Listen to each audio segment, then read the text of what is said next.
بسم اللہ الرحمن الرحیم۔ السلام علیکم۔ 17 مارچ 2021 کے لحاظ سے سعودی عرب میں وبائی مرض کرونا کے کیسز میں آج پھر اضافہ دیکھنے میں آ رہا ہے۔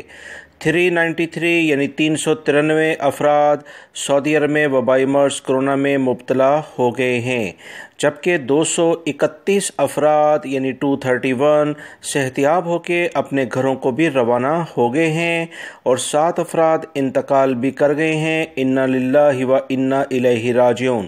سعودی وزارت صحت نے آج کے حالات اور دنیا میں جو اس وقت حالات چل رہے ہیں اس کے بارے میں تشویش کا اظہار کیا ہے کہ وبائی مرض کرونا جو کہ تیسری لہر کے بارے میں دنیا میں اس وقت باتیں گردش کر رہی ہیں، یورپی ممالک اور پاکستان میں بھی کچھ یہی خبریں آ رہی ہیں، اس بارے میں تشویش کا اظہار کیا ہے۔ سعودی عرب میں حالات کافی بہتری کی جانب الحمدللہ موجود ہیں اور کسی دن اضافہ دیکھا جاتا ہے، کسی دن نارمل کنڈیشن کی جانب۔ اسی بنیاد پر اندرون ملک یعنی کہ سعودی عرب کے اندر جو بھی فلائٹس ہیں اس کا شیڈیول بڑھا دیا گیا ہے، مگر انٹرنیشنل فلائٹس کے بارے میں کیونکہ یہ دوسرے ممالک سے آنی ہیں اور خصوصی طور پر وبائی مرض کرونا کی جو بھی صورتحال ہے اس کی بنیاد پر ایک اہم ترین کمیٹی تمام پہلوؤں کا جائزہ لیتی ہے۔ وہ کب وزارت داخلہ کو اس بارے میں ہدایت جاری کرتی ہے کہ انٹرنیشنل فلائٹس جاری کی جائیں، اس کا ابھی سبھی کو انتظار ہے اور میں بھی جیسی خبر آئے گی دوستو آپ تمام بھائیوں سے شیئر کروں گا۔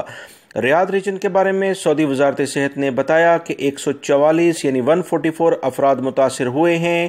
ایسٹرن ریجن جو کہ دمام کا علاقہ ہے اس میں 80 افراد ہیں۔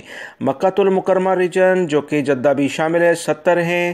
ناردرن بارڈر شمالی حدود کے جو علاقے ہیں 25 افراد اور حائل ریجن میں 16 ہیں۔ قسیم ریجن میں بھی 16 ہیں۔ مدینہ منورہ ریجن میں 13، تبوک ریجن میں 8، جزان ریجن میں 6، اسیر ریجن میں 5، الجوف ریجن میں 4 ہیں، البحر ریجن میں بھی 4 اور نجران ریجن میں 2 کیسز سامنے آئے ہیں۔ یاد رکھیں سعودی عرب میں ایکٹیو کیسز 3553 ہیں، جبکہ انتہائی بری کنڈیشن میں افراد وبائی مرض کرونا کی بنیاد پر 566 ریکارڈ پر آئے ہیں۔ وزارت صحت کی جانب سے جو بھی اعلامیے جاری ہوں گے آپ تمام بھائیوں سے شیئر کرتی جائیں گے۔ ویڈیو کو دیکھا کریں، لائک کر کے شیئر بھی کیجیے گا۔ السلام علیکم۔